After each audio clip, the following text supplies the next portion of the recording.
Okay,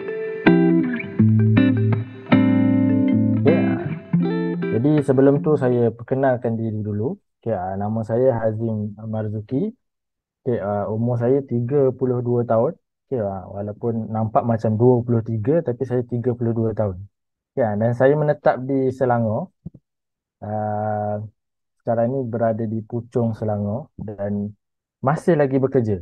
Okay, saya masih lagi bekerja sebagai seorang arkitek dan pada masa yang sama saya seorang ejen SIM card Tenwau lah.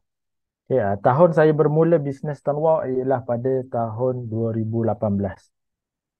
Ya, so sedikit latar belakang dulu saya belajar di MNSM Kuala Berang, Terengganu. Okay, and then saya sambung degree dalam architecture di UiTM Sri Iskandar Perak. Ada orang Perak tak kat sini? Lepas tu saya sambung ke Master of Architecture di UiTM Shah Alam. Okay, so saya UiTM di hatiku lah.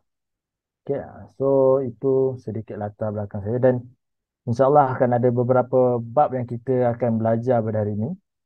Ya, so saya start dengan bab yang pertama. Okay, pendahuluan dulu. Okey. So, okay, saya cerita sedikit sejarah lah. Okay, waktu saya bermula bekerja, saya tahu dalam dalam kita bekerja, saya, okay, dalam saya bekerja ni saya tahu uh, dalam keadaan sekarang ni, saya perlu ada pendapatan yang ekstra. Okay, saya tahu apa pekerjaan saya tu tak cukup untuk menampung kehidupan kita lebih-lebih lagi yang berada di KL Selangor ni lah. Okay, dan saya mencari satu peluang. Waktu tu saya mencari satu peluang dan saya menetapkan 4 kriteria dalam saya nak memilih bisnes. Sebab saya nak buat bisnes tu dalam jangka masa panjang. Okay, saya tak nak buat bisnes separuh jalan. Saya nak buat tu dalam saya memilih yang long term punya bisnes. Jadi apa 4 ciri yang uh, saya cari waktu tu adalah ada 4. Okay, yang pertama adalah dari segi capital. Jadi kalau boleh saya nak buat satu bisnes tu yang capital ataupun modal dia tak besar. Okay, supaya dia apa, kurangkan risiko dia lah. Okay, kalau kita gagal sekalipun, at least kita tak keluarkan modal yang besar. Itu saya punya kriteria lah. And then yang kedua produk. Okay, dari segi produk. Kalau boleh saya nak buat bisnes tu yang ada produk. Okay, ada setengah bisnes yang dia produk dan produk tu adalah produk yang kita sendiri guna, produk keperluan. Okay, bagi saya benda tu antara kriteria yang penting lah untuk memilih bisnes. Dan seterusnya ialah dia boleh bagi pendapatan pasif. Apa maksud pendapatan pasif? Pendapatan yang akan dapat secara berterusan. Walaupun kita dah pun berhenti buat bisnes tu pun income tetap akan dapat. Jadi itu antara ciri-ciri yang saya cari dalam satu-satu bisnes. Sebab kita bekerja. Okay, macam saya, kebanyakan daripada kita saya rasa kebanyakan bekerja dan mencari satu peluang yang tak mengganggu uh, majoriti masa kerja. Jadi ini antara kriteria yang saya cari dan seterusnya dia boleh waris. Income yang kita dapat dalam sesuatu perniagaan tu kita boleh waris kepada anak ataupun isteri. Itu 4 ciri yang saya cari di mana keempat-empat ciri ni ada dalam platform bisnes Tonwow. Itu yang menarik lah. Okay, jadi apa itu Tonwow? Okay, saya cerita sedikit latar belakang. Okay, Tonwow ni adalah di bawah syarikat company Tong Group di mana dah pun bertapak daripada 2009 lagi. So dah berapa tahun dah? Dah lebih uh, dah hampir 14 tahun lah. Ya, dan dia adalah satu program referral yang menyediakan kita platform pendapatan pasif menggunakan produk keperluan. Ya, itu menepatilah ciri-ciri yang saya beritahu tadi. Dan dia menggunakan produk keperluan iaitu jantung pada telefon tu, iaitu SIM card lah. Okay, jadi kalau kita lihat balik dari segi potensi Tuan Wow ni, okay, daripada data yang telah dibuat pada Januari 2021, total populasi penduduk Malaysia ada 32.5 juta. Tapi pengguna telefon ada 39.9 juta. Sebab apa? Sebab ada orang pakai dua telefon. Mungkin apa Ruben pakai dua telefon. Mungkin apa Muhammad Denny pakai dua telefon.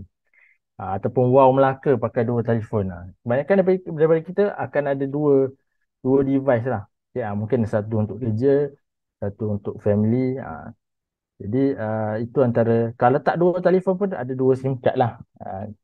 So itu dari segi data, dari segi pengguna mobile user lah. And then betapa pentingnya telefon sekarang ni adalah disebabkan oleh apa? Sebabkan kita hidup pada zaman yang memerlukan internet. Jadi majoriti daripada kita mengakses internet melalui telefon. Jadi dekat situ kita boleh lihat betapa pentingnya phone ni. Okay, menjadi satu keperluan pada zaman inilah. Jadi kita lihat balik dari segi info asas SIM card ni. Dia SIM card prepaid, saya rasa semua dah jelas. Okay, dia boleh buat macam biasa SMS, call internet, coverage dia 4G plus. Okay, top up dia top up biji. Boleh kekalkan nombor lama, blacklist pun boleh apply. Tiada charge yang tersembunyi dan tiada kontrak. Jom kita lihat kepada bab yang ketiga, 10 kelebihan dia. Okay, jadi mungkin untuk orang yang dah orang yang lama kita ulang kaji balik, tapi mungkin ada segelintir daripada kita yang first time ataupun baru sahaja nak tahu tentang Ton Wow ni. Jadi ada 10 kelebihan. Okay, boleh kekalkan nombor lama macam saya beritahu tadi. Plan data dia sangat-sangat berbaloi. Okay, sangat-sangat berbaloi. Dia ada panggilan tanpa had. Okay, data pun ada juga data unlimited. Dan line dia 4G plus. Lebih laju daripada 4G biasa. Itu antara kelebihan dia lah. Dan data dia boleh carry forward. Okay, kalau kita tak habis guna, kita boleh carry forward. Dan dia ada takaful sehingga 50 ke 54 ribu. Itu antara kelebihan yang saya rasa jaranglah SIM card lain ada kelebihan macam ni. Ya, and then dia ada peluang bercuti luar negara, boleh dapat package umrah, okay, boleh jadi pendapatan yang berterusan, dan pendapatan itu boleh diwarisi. Okay, jadi kita pergi kepada plan data yang ada. Sekarang ni antara yang majoriti daripada kita guna adalah package 35, iaitu boleh dapat 35 gig data. Okay. Dan majoriti juga guna package 60, 109 gig data dan unlimited call. Dan yang paling, okay, saya tak letak dekat sini, yang paling hangat sekarang ni adalah package 55, di mana package 55 ni adalah package unlimited data. Okay, so akan ada dekat slide yang seterusnya ni. Okay. Jadi saya rasa kita semua dah sedia maklum. Sekarang ni kita ada uh, package yang baru. Okay, di mana kalau sebelum ni kita still ada juga Lite, Pro dan juga Beast. Okay, sekarang ni package tu dah pun apa kata ditambah baik. Di mana package sekarang adalah package Lite dengan harga RM19.50 dah tersedia dengan data sekali. Okay, sebelum ni kita ada juga package Lite, tapi dia SIM card kosong. Jadi sekarang ni kelebihan yang ada adalah SIM card Lite tu dah tersedia sekali dengan 3 gig data. Okay, ada 30 minit panggilan yang kita boleh buat. Dan dia tersedia sekali takaful kemalangan 30,000. Okay, kalau seperti yang kita semua sedia maklum, SIM card Lite sebelum ni kosong. Okey, tak ada call, okey, tak ada data dan tak ada package takafulnya. Jadi HQ dah upgrade, dah buat penambahbaikan di mana SIM card Lite ni dah ada terus data call dan juga takaful. Alright. So saya tak nak sentuh lagi bab bonus. Okay, kita terus kepada SIM card Pro. Okay, SIM card Pro pula dia dah tersedia uh, package 35, okay, package 35 gig data dan call unlimited. Okay, dan ini juga kita dapat terus sekali takaful sehingga 34,000. Takaful kemalangan 30,000, takaful nyawa 4,000. Jadi ini kelebihan yang ambil pada package Pro lah. Saya cadangkan kepada rakan-rakan kalau siapa-siapa yang nak daftarkan ahli baru, okay, suggest ambil SIM card Pro. Sebab apa? Sebab dia dah tersedia package 35. Okay, kalau kita lihat balik kepada package Lite tadi, RM19.50. Kalau kita tambah, okay, kalau customer kita tambah top up 35 untuk dapatkan 35 gig ni, dia dah rugi dekat situ RM5. Dan dia rugi lagi dekat bahagian takaful nyawa. Dia tak dapat. Okay, manakala kalau ambil package Pro, boleh terus dapat lengkap lah. Boleh dikatakan. Okay. Jadi itu package pro dan package bis ni adalah seperti nama package tu sendiri, bis, dia amatlah sesuai untuk orang yang nak buat bisnes. Okay, jadi yang ambil package bis ni, dia ada unlimited data, unlimited call dan takaful sehingga 54,000 in total. Okay, so ini antara package Ton Wow, package lindung yang baru lah. Okay, so itu dari segi package-nya. Okay, jadi kita tengok dekat sini, apa beza takaful kemalangan dan takaful nyawa. Okay, takaful kedua-duanya patuh syariah. Okay, dia uh, termasuk penyakit yang sedia ada. Okay, di cover juga. Okay, dan dia perlindungannya sehingga 75 tahun untuk takaful kemalangan dan takaful nyawa sehingga 65 tahun.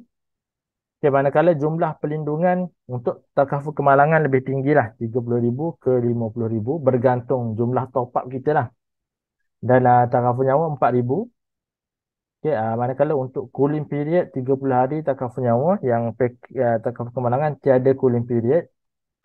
Dan seperti yang nama dia takaful kemalangan, jadi dia cover apa adalah cover kemalangan lah. Okay, kematian yang melibatkan kemalangan. Manakala takaful nyawa, apa-apa saja kematian kecuali bunuh diri saja yang tak di cover. Okay, maka waris kita lah yang akan dapat 4,000 ataupun 50,000 ni. Okay, so antara kelebihan unik dia, motosikal pun di cover juga sekiranya berlaku kemalangan. Okay. Jadi dekat sini kita boleh lihat lah, okay, dari segi kelajuan data kita. Sebenarnya antara kelebihan Tonwow, dia package-package yang ada, okay, majority package-package yang ada, dia tiada sekatan kelajuan. Itu kelebihan SIM card Tonwow. Okay, manakala SIM card lain yang ada kebanyakan dekat luar sana, dia mungkin menawarkan unlimited, tetapi sebenarnya dia ada sekatan kelajuan. Okay, sama juga macam Tonwow. Tonwow ada package yang unlimited, tetapi uh, sekatan kelajuan dia sehingga 10 Mbps, dan kebiasaannya telco lain dia bagi sehingga 6 ataupun 3 Mbps. Boleh tengok dekat bahagian bawah tu, dalam fair usage policy tu. Okay, kalau kita lihat telco-telco lain boleh bagi kelajuan. Ini package-package unlimited yang mereka tawarkan. Okay, kelajuan paling tinggi pun 6 Mbps. Okay, bergantunglah kepada berapa package yang kita ambil tu. Okay, tetapi dalam Tonwow dia bagi sehingga 10 Mbps. Jadi lebih tinggi lah. Okay, so yang ni saya dah cerita tadi tentang terkaful. Okay, so kenapa Tonwow? Kita dah masuk bab yang keempat. Okay, kenapa Tonwow? Ada 6 sebab kenapa kita perlu buat Tonwow. Ataupun kenapa saya buat Tonwow. Yang first kali adalah kerana modal dia rendah. Okay, sekeping SIM card sekarang ni dah lebih kurang RM20 juga SIM card Lite. Okay, dah pun boleh jadi pengguna. Walaupun kita jadi pengguna, kita akan dapat ID, dan ID tu kita akan dapat percuma, dan kita dah boleh buat bisnes Tonwow. Okay, so modal dia sangat rendah. And then dia adalah produk keperluan yang macam saya share pada peringkat awal tadi. Okay, peringkat awal-awal tadi saya cerita 4 ciri, 4 kriteria tadi. Dia produk keperluan. Jadi produk keperluan ni bagusnya kita buat bisnes satu produk keperluan adalah kerana dia tidak bermusim.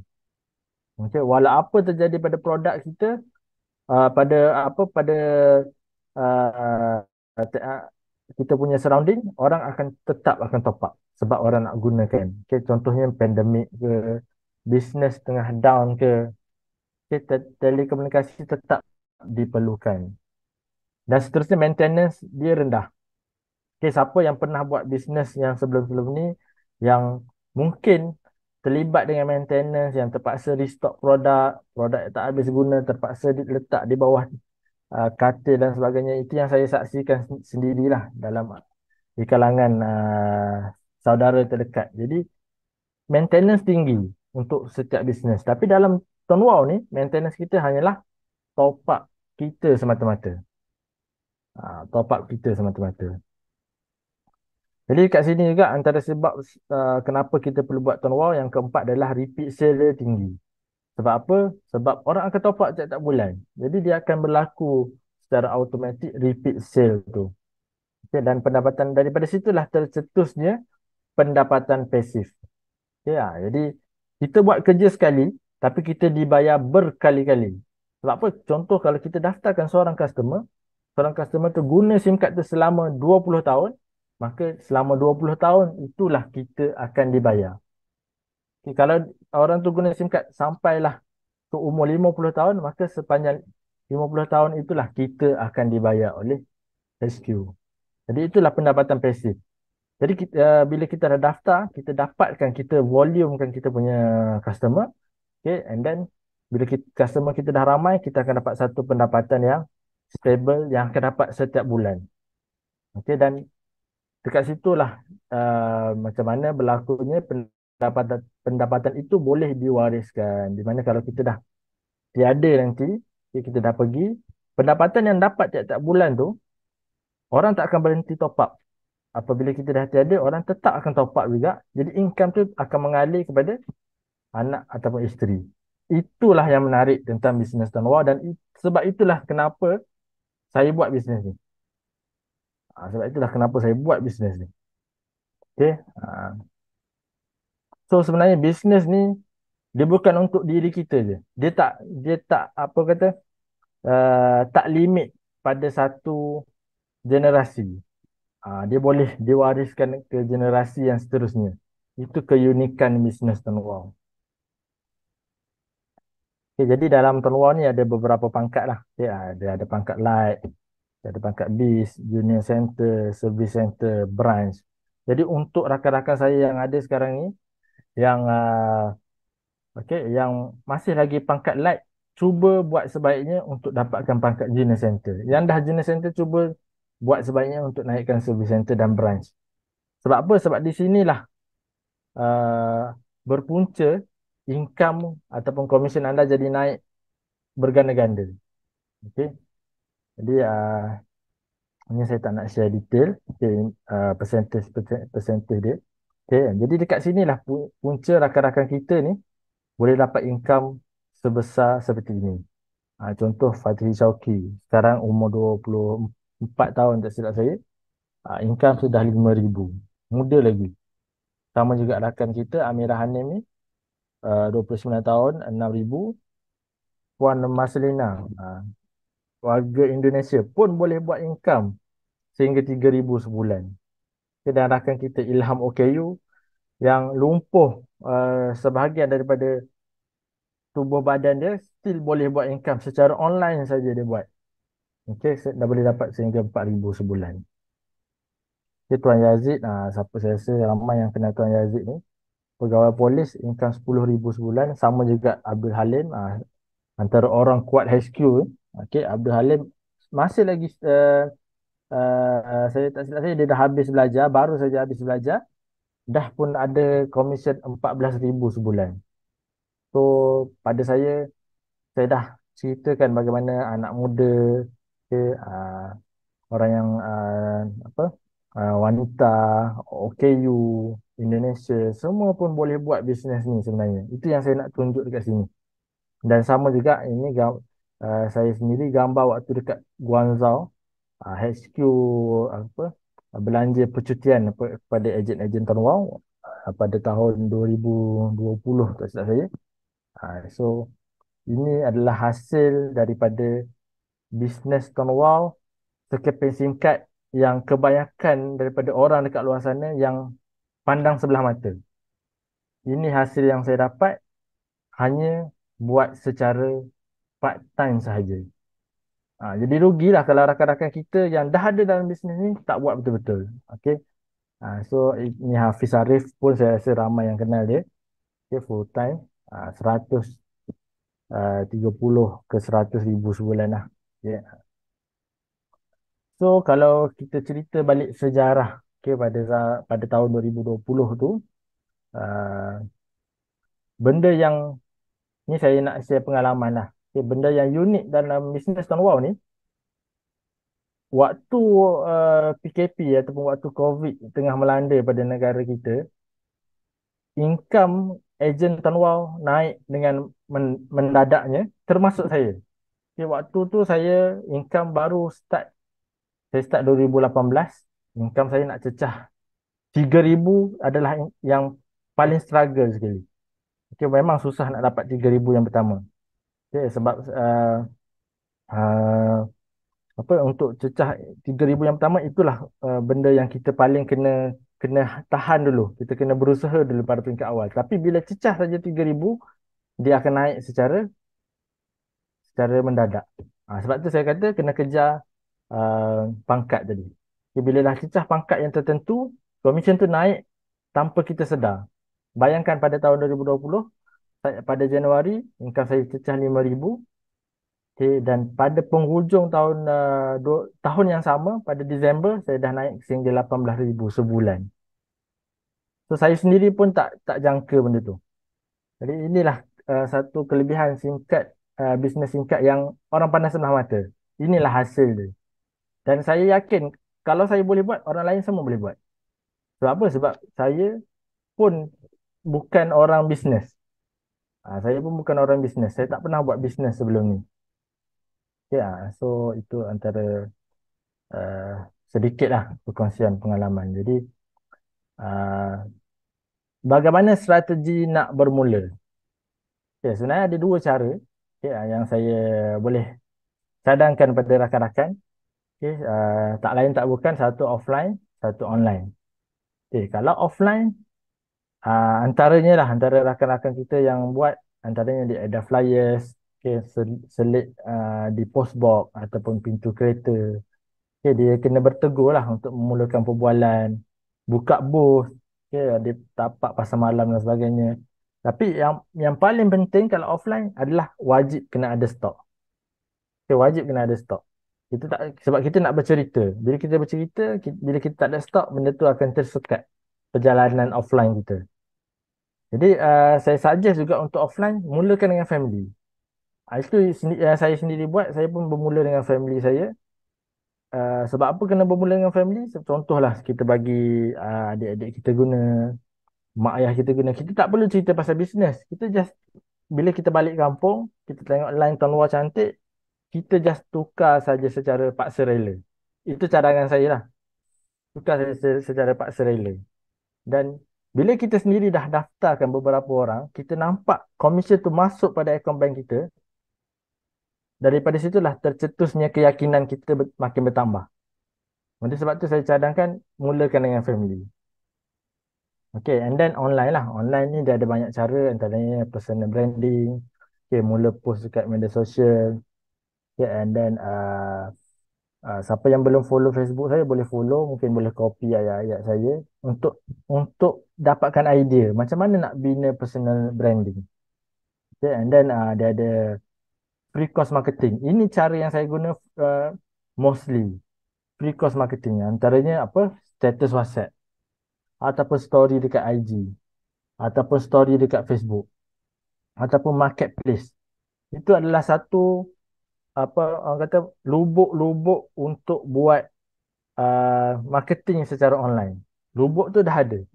Sama ada kita buat ataupun tidak saja. Okay, and then dia ada FB Ads. Okay, yang ni yang membayar lah. Okay. So dia ada macam-macam website yang leader-leader sediakan dan sebagainya. Okay. So kalau kita masih lagi blur ataupun buntu, tak tahu nak start daripada mana, cadangan saya, first, okay, kalau boleh tulis benda ni, first ialah mulakan dengan buat senarai nama. Kita buat senarai nama. Okay, siapa yang kita nak approach? Kita buat kategori, contohnya kategori sekolah rendah. Kita senaraikan rakan-rakan kita. Kategori sekolah menengah, kita senaraikan rakan-rakan kita.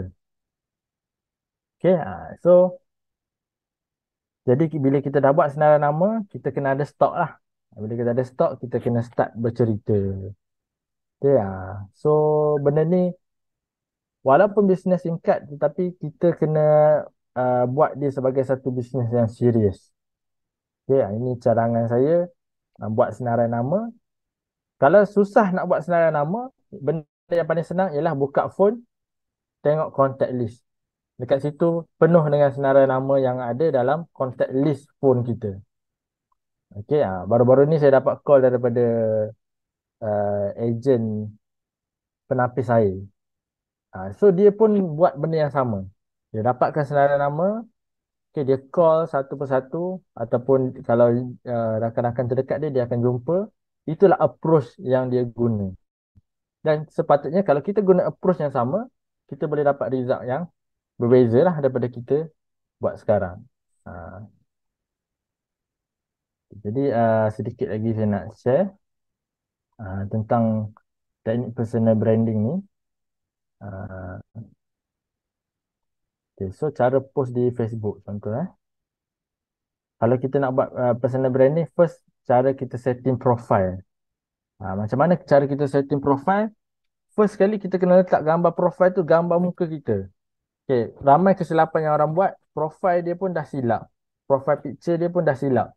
Dia letak gambar kucing, letak gambar apa Naruto, letak gambar apa Avengers. So itu kesilapan yang ramai buat. Okay, jadi first sekali kita nak bina personal branding, kita letak muka kita. Okay, dan cara posting dekat Facebook dan Instagram tu perlulah menggunakan ayat yang copywriting yang kita cuba type daripada penulisan kita sendiri.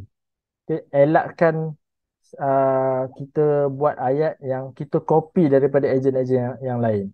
Okay, saya cadangkan jangan copy 100%. Nak copy boleh, tetapi kita kena olah cara penyampaian kita sendirilah. Okay, ini tips tambahan. Okay, daripada situ kita akan create kita punya fan ataupun follower sendiri. Okay, jadi uh, sebab ini adalah free cost marketing. Cara kita post kat Facebook group. Ini antara benda yang kita boleh guna untuk kita marketing secara free. Okay, ada banyaklah cara macam saya share tadi, status, kena kreatif, ikut keadaan semasa, ikut trending semasa. Okay, daripada situ kita akan dapat apa dapat tarik uh, view ataupun follower. Okay. Okay, lagi tips online. Kenapa saya banyak share tips online? Sebab saya ini yang kebanyakan yang saya guna lah. Okay, first sekali macam tadilah branding, gambar kena jelas, kena ada copywriting, kena konsisten. Ini yang paling penting. Okay, konsisten. Kita latih diri untuk buat setiap hari satu wall post, try. Ini saya nak cabar kepada rakan-rakan saya, try buat satu hari satu posting. Jangan copy, buat guna ayat sendiri. Okey, saya nak kalau siapa-siapa betul nak fokus pada online, inilah latihan yang dia kena buat untuk diri dia sendiri. Okey, dan kita guna semua yang ada. Kalau kita betul-betul nak serius nak buat secara online, saya nasihatkan gunakan semua medium yang ada. Contohnya Facebook, IG. Sebab sekarang tu semua dah connected. Kalau kita buat story dekat WhatsApp, dia boleh connect terus dengan Facebook story. Kalau kita buat kat IG story, dia terus boleh connect dengan Facebook. Jadi kita gunakan semua yang ada. Okey. Dan yang paling penting sekali ialah pantau. Apa maksud pantau? Kita perlu pantau diri kita sendiri. Sebab bila kita buat bisnes, kita tak ada bos yang akan mengarahkan kita untuk buat sesuatu. Kita adalah bos, kita adalah kuli. Jadi sebab tu kita kena pantau diri. Dengan cara apa? Dengan cara kita buat jadual ataupun kita buat checklist kita. Ya, macam saya memang buat checklist tu dekat screen phone saya. Okay, screen phone saya akan tulis lah. Okay, pagi kena buat apa iklan contohnya. Okay, tengah hari buat apa kita buat jadual-jadual kita. Memang ada dekat gambar wall, uh, saya punya wall apa saya punya phone punya gambar lah. Okay, jadi dekat situ saya boleh tengok hari-hari bila nak buka phone, nak baca WhatsApp, saya dah nampak jadual saya dekat phone. Okay, wallpaper tu. Okay, alright. So, ini saya rasa saya dah share tadi. Ini contohlah Facebook saya. Siapa yang belum follow boleh follow.